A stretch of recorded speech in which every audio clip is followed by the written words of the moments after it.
Welcome to the World Nomads podcast, delivered by World Nomads, the travel lifestyle and insurance brand. It's not your usual travel podcast. It's everything for the adventurous, independent traveler.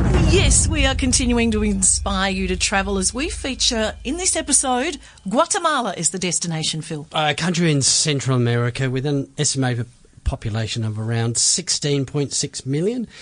Making it most populated state in Central America. It's located between the Caribbean Sea and the Pacific Ocean, and which makes it a target for hurricanes, of course. It also has 37 volcanoes, 4 of them active.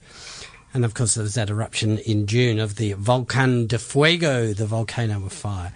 Sadly, that killed 113 people and hundreds are still missing. Yeah, and we'll hear about the amazing recovery work that is being done there in the aftermath of that volcano later in the episode with Cassie. She's also written a couple of articles for World Nomads covering Guatemala's colonial churches, the ancient ruins and the amazing hikes. We'll celebrate a milestone for the World Nomads Footprint Network, speaking with Dr. Rachel Graham, who is the founder and executive director of Mar Alliance, about a current project the network is funding in Belize. And if you need help planning a trip, who doesn't? AirTrek can help. We will get their tips and hear about the first AirTrek field to be booked using Bitcoin. I haven't got any. Have you?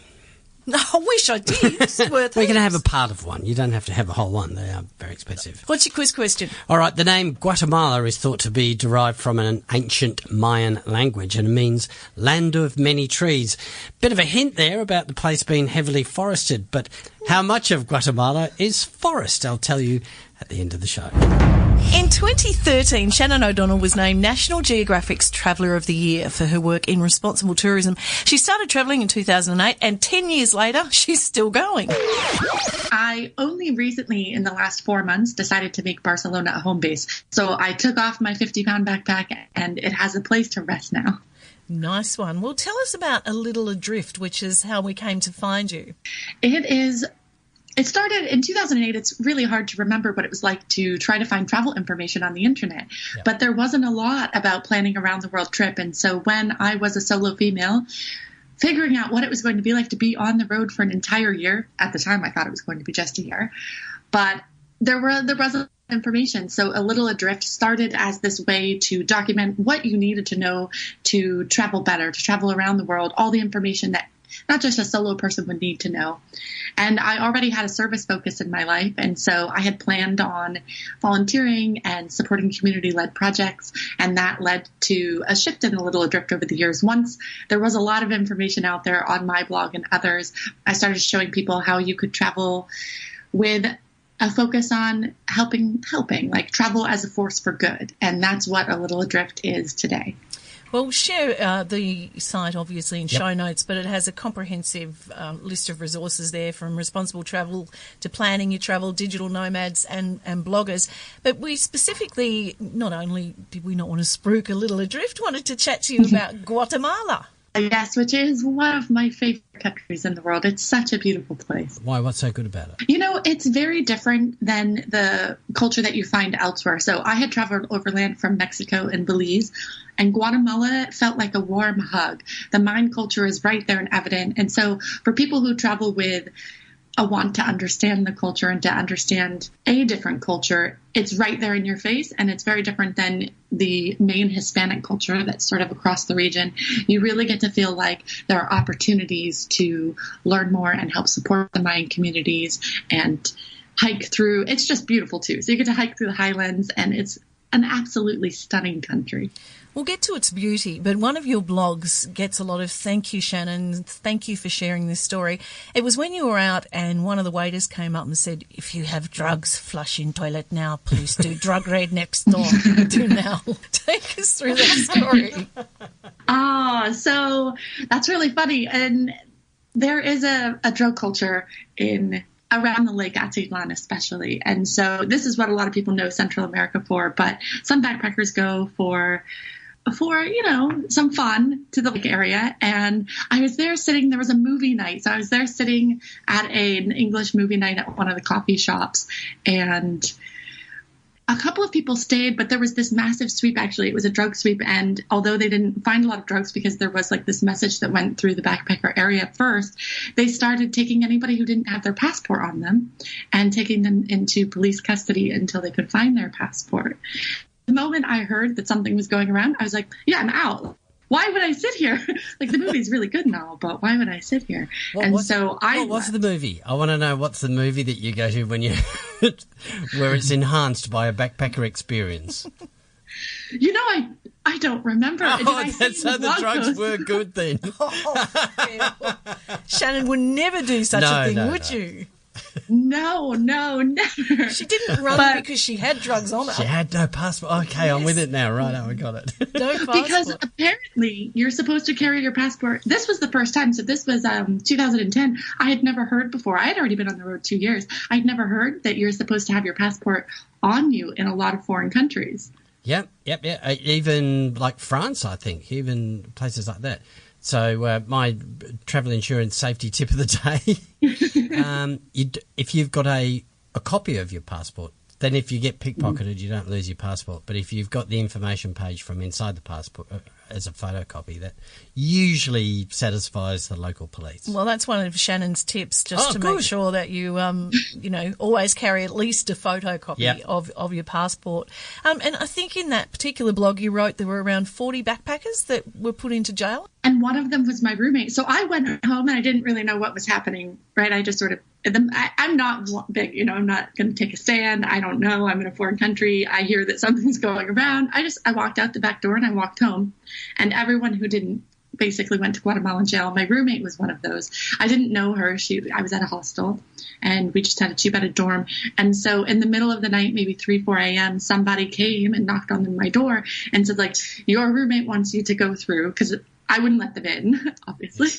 And they said, your roommate wants you to go through her backpack, and they named the pocket where her passport was, which sort of like gave me a hint that they were who they were. And so I went through and gave them her passport, and she got out.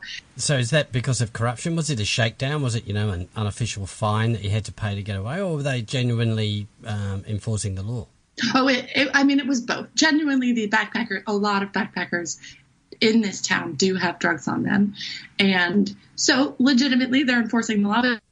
But it was absolutely a shakedown where if you're taking backpackers who are watching a movie because they don't have their passport, I don't feel like she did have to pay a fine. Once that happened, I left 2 days later. I was like, I think I'm done with Lake Atitlan. And I went north, and this is in the Guatemalan highlands, and this is not as pretty of a town as Antigua. So I'm not selling it at this point, right? It's the beautiful highlands, but it's a really sort of, this would be terrible to say, but it is a little bit more grungy town. It's a very grittier town, but it also has a lot of integration with the indigenous communities. And it's from here that you can organize treks into the highlands. And I did some service projects. All of the language schools have a real focus on programs that support the indigenous communities with your money. All of the drug culture that we just talked about, all of that is gone at that point. And you're just in this city that's really welcoming for tourists. So if we have scared anyone off, you can actually avoid being part of that drug culture. Absolutely. And there are so many other areas I know we're going to talk about. I just love it. Like I'm saying, I'm fangirling all over it. Yeah, what does it most look like? It's very, very green. And because Guatemala has many volcanoes, the volcanoes are closer to Lake Atitlan and that sort of thing. But there are some peaks that you can reach around. So you're just think really, really green mountains, not so cold that you want to die inside, but you can go camping. You can be in these rural indigenous villages if you take a guide and a trek out there. But I find it more enjoyable. So I've done the Nepal trek and, sat in my tiny tea house wishing that I had 10 more blankets, and it's not that. Now, you mentioned volcanoes, and in June we reported in the podcast in our travel news that there was a volcano eruption that killed a lot of the locals. But if you Google Guatemala and things to do, one of the top things is to actually roast a marshmallow over a volcano. Is this something that you've done, and would you recommend it? I have done it. So my Central America travels, a lot of it, I was 2 years in, and in hindsight, I realized a lot of it is quite risky. So one of those being roasting a marshmallow on a volcano.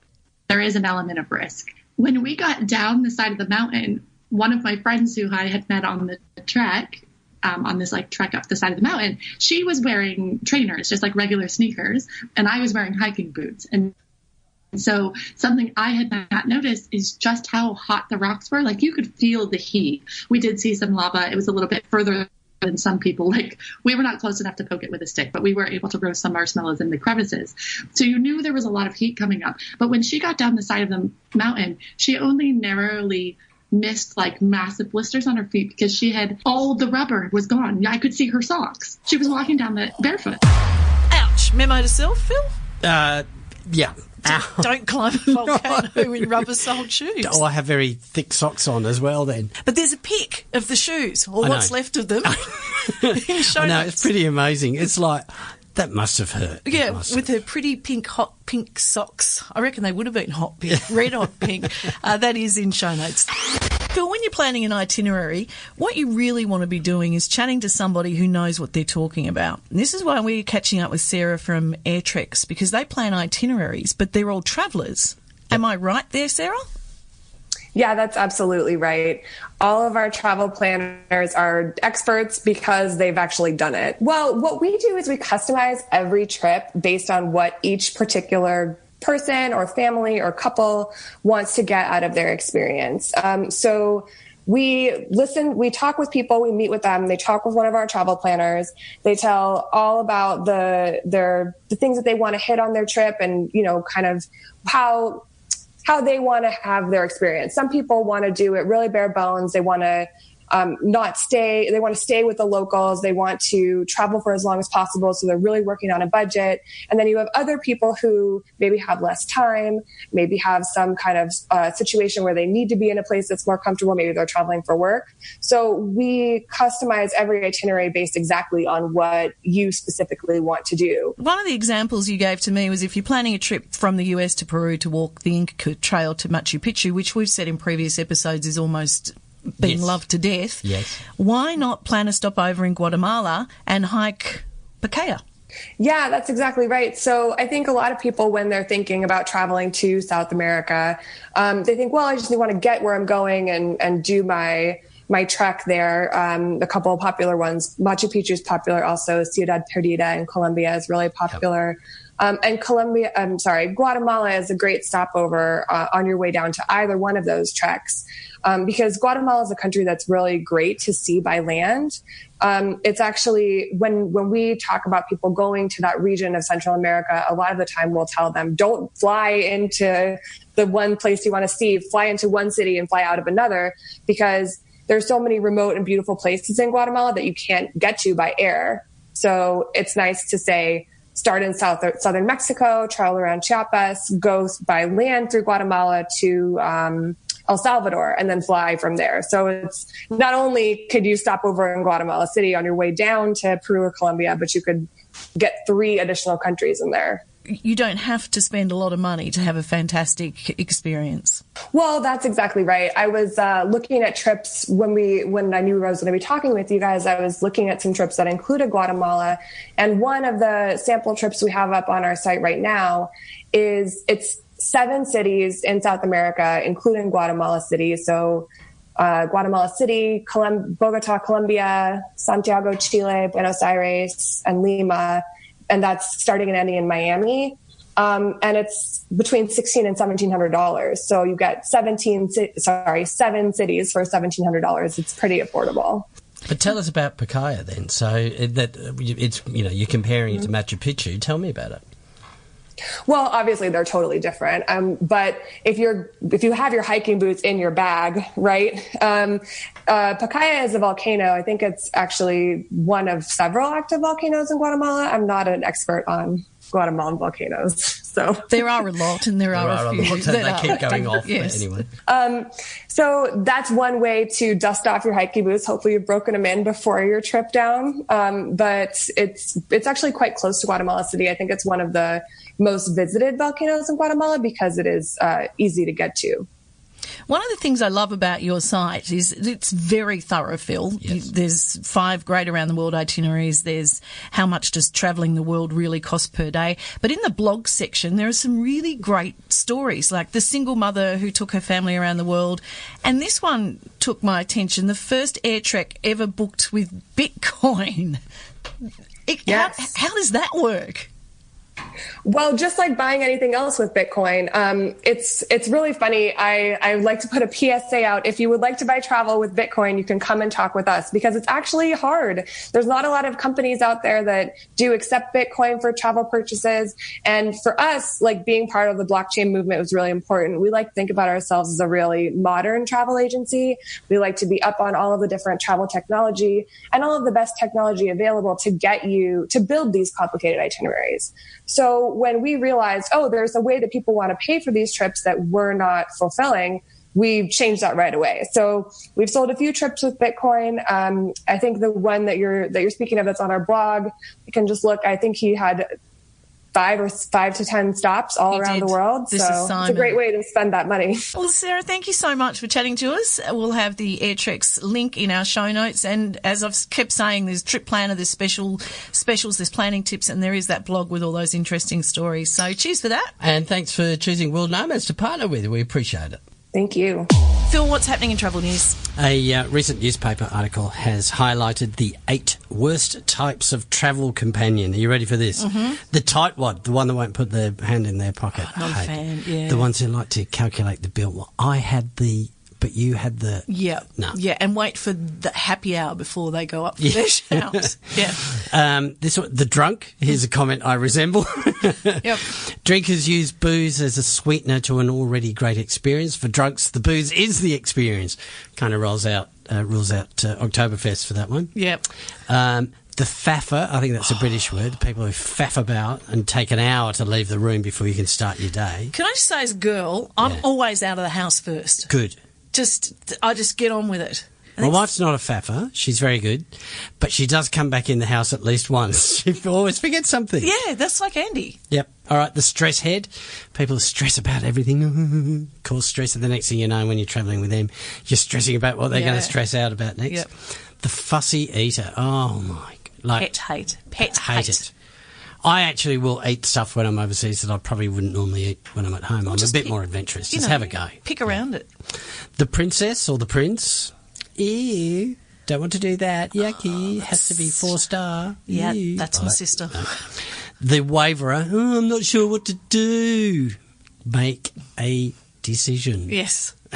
That's why it's very difficult travelling with people. You've got to be so on the same page. That's right. And the last one, the 8th one, the whinger or the whiner. You don't like me. Then why are you travelling? So my sister is the drunk, the faffer, the stress head, the fussy eater, the princess and the whinger. Right. Well done, Nick. And there you go. What else is a stretch of Highway 1 south of Big Sur in California, which has been closed for 14 months after that huge landslide. It's open again. Yay! You can now drive between Carmel and San Luis Obispo without having to go around all the massive sort of inland route. It's cost them $54 million to repair the road, and it's only like a quarter-mile long stretch of new pavement there. In an effort to get more seats on a plane, don't they love doing that, those airlines? Some of them are ripping out the lavatories and putting in smaller ones. Oh, it could not get any smaller. The smaller lavatories mean they can fit in an extra row of fare-paying passenger seats. I think this is the end of the Mile High Club, right? Definitely, although you do see that happening in seats once the lights are dimmed. Oh, God, really? Okay, all right, fair enough.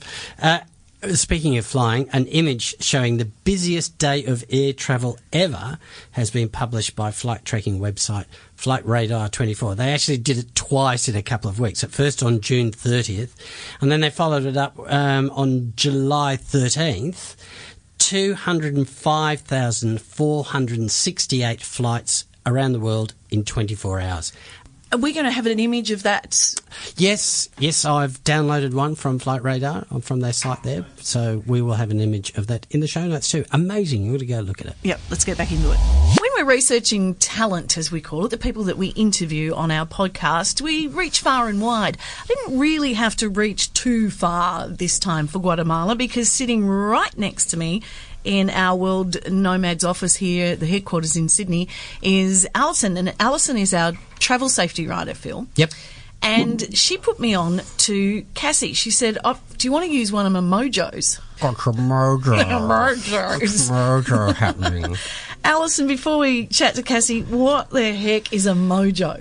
Alrighty, so what is a mojo? So essentially, if we put out a call out to commission writers, photographers for destinations around the world, and this is usually done by myself and also by Millie, who's the Explore producer, it's basically the people who come in and decide to basically end up allocated the articles and get given briefs, and then they contribute their wisdom and their knowledge and their experience as a world nomad to making our content that much better. And they get paid.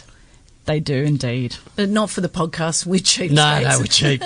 So, do you know what Mojo? Do you know where Mojo came from? I've been at the brand for so long. Yeah. I know this. Yeah, Phil's furniture. Yeah, I'm furniture. That's right. Mobile journalist is what it started off as. Mojo. Ah. So all our people out there who are, digital nomads who are mobile and can write, there are Mojos. Yeah, so Cassie's actually in Guatemala at the moment, and she's been there since not long after the recent volcanic eruption of Volcán de Fuego, or the volcano of fire. And Cassie could probably verify this much better than me, but I believe she's been on the ground coordinating a few volunteer efforts and, meeting local people, and there's been some phenomenal stuff going on from what she's been telling me in terms of people helping people on the ground post-disaster. Over to you, Cassie. Can you elaborate on that? Sure. So I was in El Salvador, the volcano went off, and I've done some disaster relief stuff before. So I came over to Guatemala and Antigua, which is this beautiful city, 16th century city just outside Guatemala City, is where the volcano erupted. It's an hour or so from here.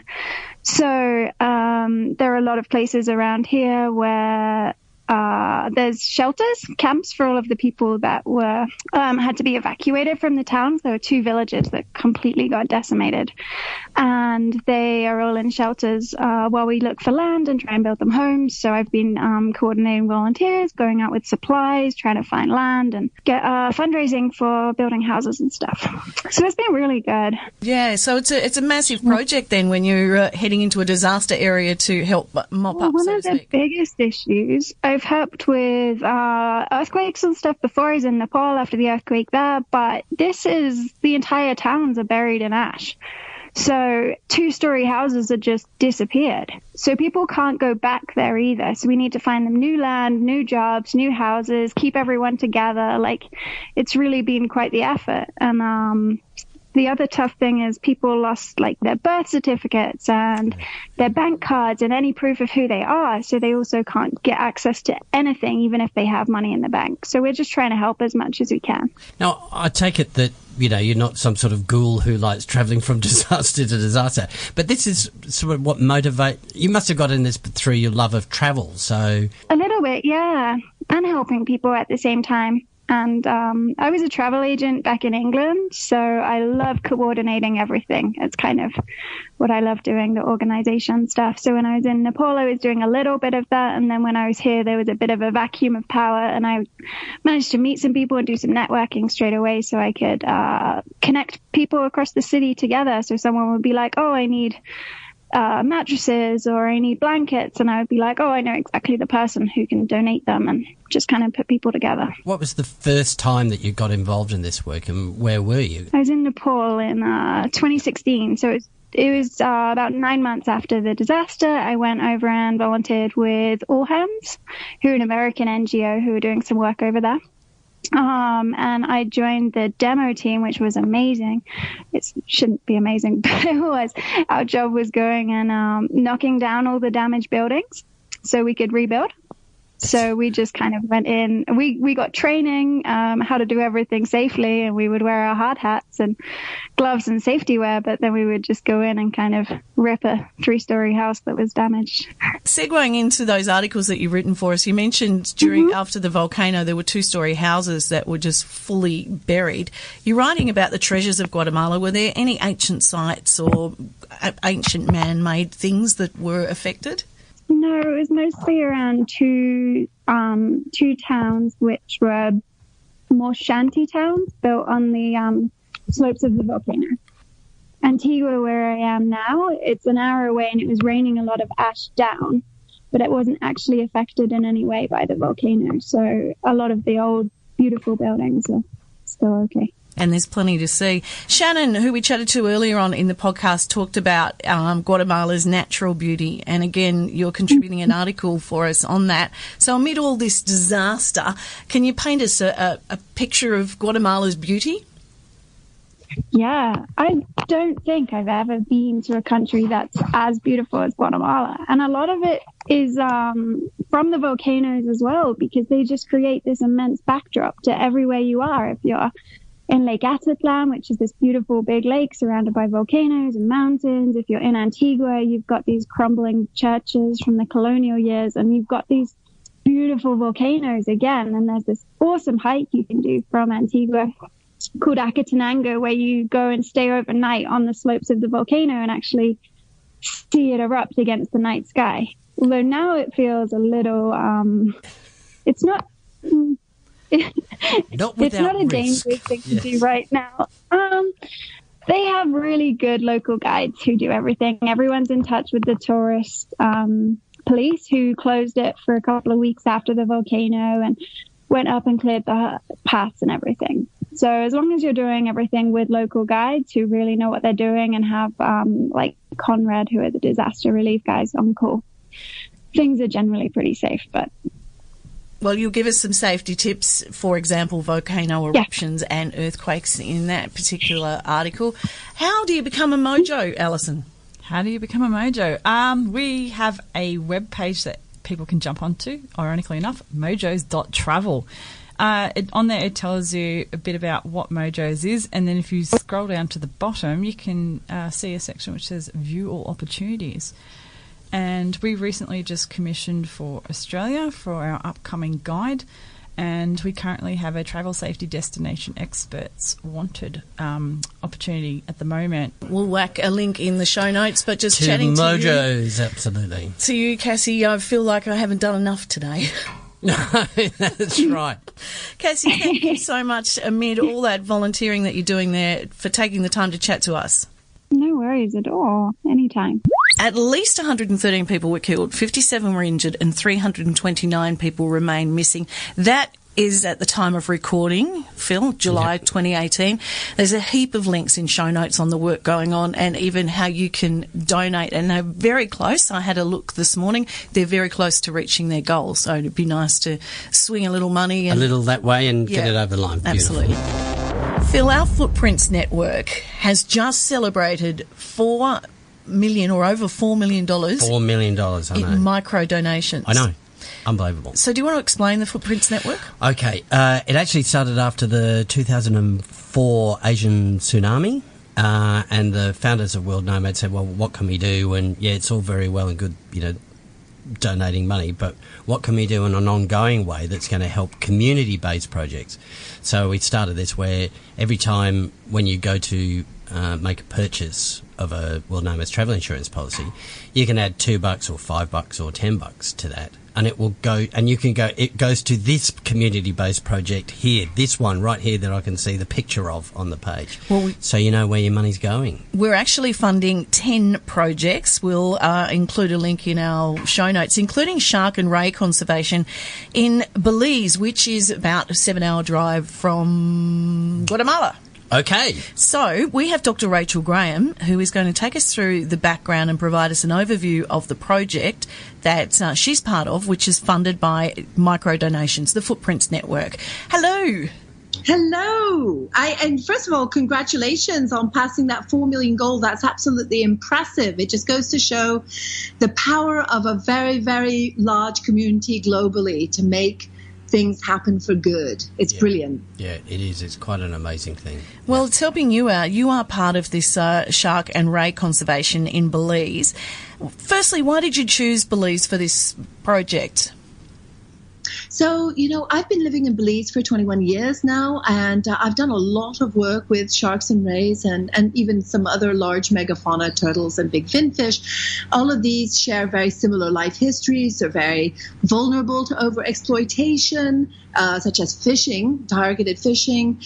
They also inspire a lot of people. That's what people really come to scuba and snorkel with and more.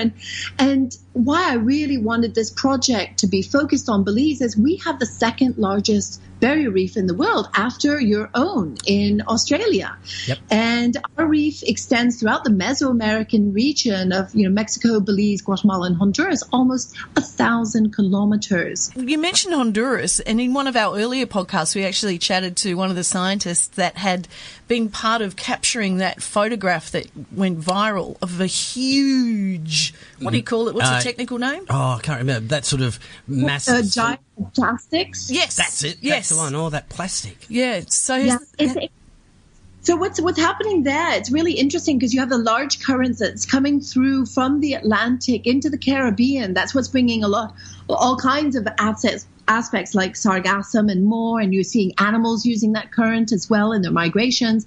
But when it hits northern Honduras and that Gulf of Honduras region between Belize, Guatemala, and Honduras, it creates this gyre. It's like a counter gyre. And what that does is that just concentrates a lot of the debris that's coming out of a lot of rivers in this particular area from southern Belize, Guatemala, and northwestern Honduras.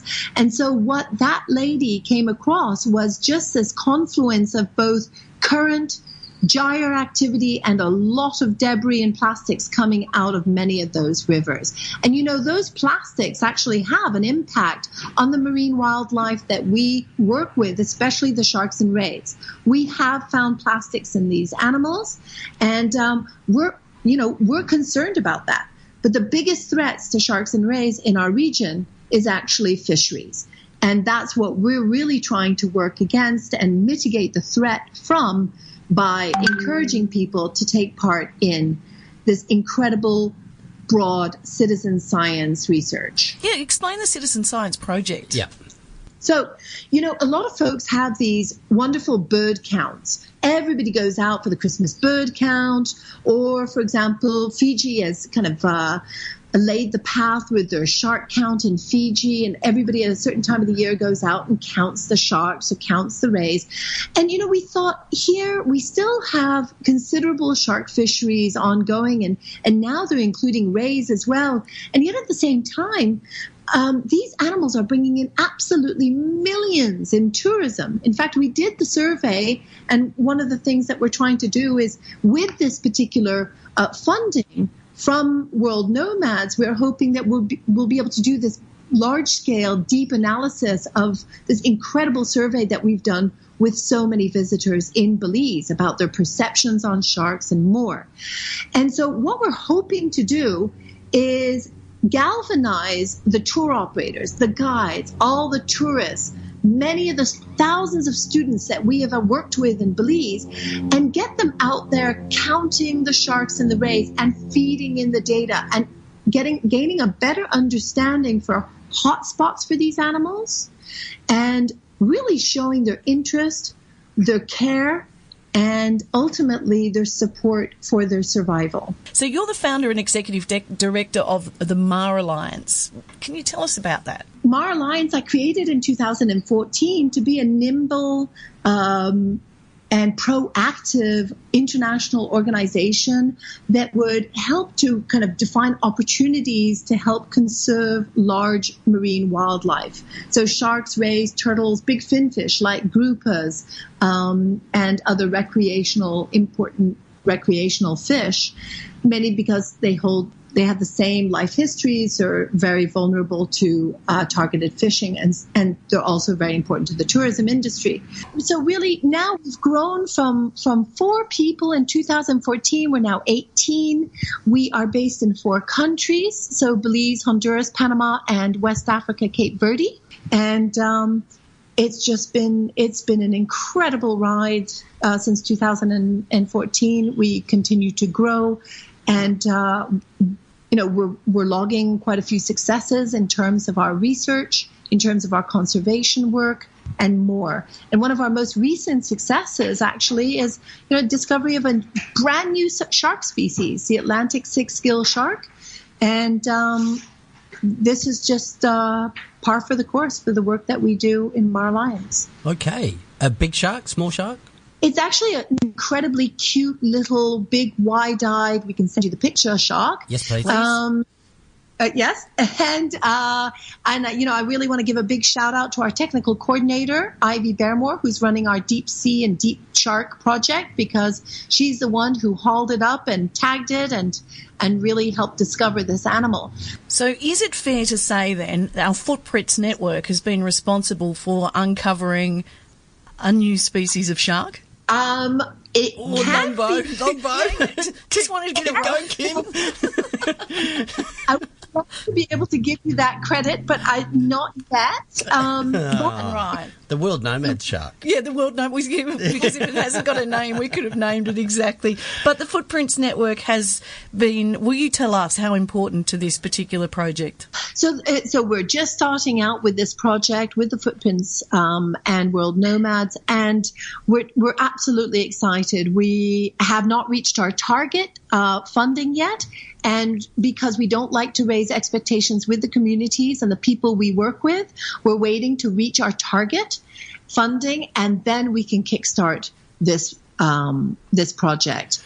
And we're absolutely excited because, as I said, we are finding new species, we are discovering new behaviors and everything. And I tell you, you never know what we're going to find and what we might actually be able to ascribe or credit to world nomads. If somebody's travelling through the region, are they, able to come and give a hand, or do you need people to come, like travellers, to come and help you out in any way? Absolutely. So basically anybody who comes to Belize and is going to go and encounter sharks, they can go to the Ho-Chan Shark Ray Alley, they can go to Lighthouse Reef Atoll or off Gladden Spit, like any of the areas where diving and snorkeling takes place, they can help in this large effort. I'm very proud of being Belizean. I'm very proud of our country, and I'm really, really excited to get everybody else excited about sharks and rays here. Beautifully said. On that note, we will share a link to Mar Alliance and also this particular project, which has a bit of a tick over, Phil, of how much the project is going to cost. Right. Yep. And how you can help, and basically how you can contribute is a micro donation off your World Nomads insurance. It's been an absolute pleasure, and I'm very grateful to everybody who goes and visits the World Nomads site and chooses our project to fund. So thank you.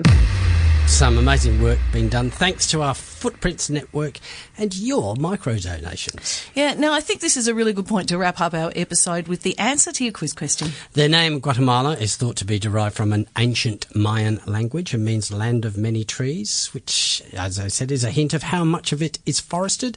About 36%, would you believe? That's almost 4 million hectares. That's 10 million acres. So that's a lot of trees. It is indeed the land of many trees. But between 1990 and the year 2000, they were losing something like 54,000 hectares. That's 133,000 acres of forest per year. So conservation efforts in the water and also on the land are trying to halt that. Good one. Well, next week, another of our Amazing Nomads bonus episodes will be available to download. And speaking of languages... yes, Ray Blakeney is an entrepreneur who runs Live Lingua, an online language school. It's a great concept. As the famous psycholinguist Frank Smith says, one language... You can't even speak the one you were born with. As the famous psycholinguist Frank Smith says... One language sets you in a corridor for life. 2 languages opens every door along the way. Oh, I like it. And if you know an amazing nomad doing things amazing within travel that demonstrates discovery or connection, transformation, fear or love, email us at podcast@worldnomads.com. And use that address to get in touch with us too about anything, including feedback on the podcast, some words you'd like Kim and I to try to pronounce, perhaps. That'd be a challenge. Well, Eric from the US, he wrote and he said, I just discovered your podcast via the Finland episode. There was some crackers in that one that we got wrong. And I want to say what a great job. I liked the multiple guests providing varied perspectives, which is great. He says he's getting back into international travel in his midlife after taking a break in his 30s, starting with trips to South Africa and Chernobyl. This podcast is a great help for planning future adventures. I actually got in touch with him. He's already done the Chernobyl trip. we'll see if we can get some details from him. Yeah, because I think that'd be super interesting to hear that. And has he had a listen to Iceland, just speaking of pronunciations? We're gradually getting better. If you want to get around our podcast, you can find us on iTunes, iHeartRadio, Google Play and Stitcher. We'll see you next week. Bye. The World Nomads Podcast. Explore your boundaries.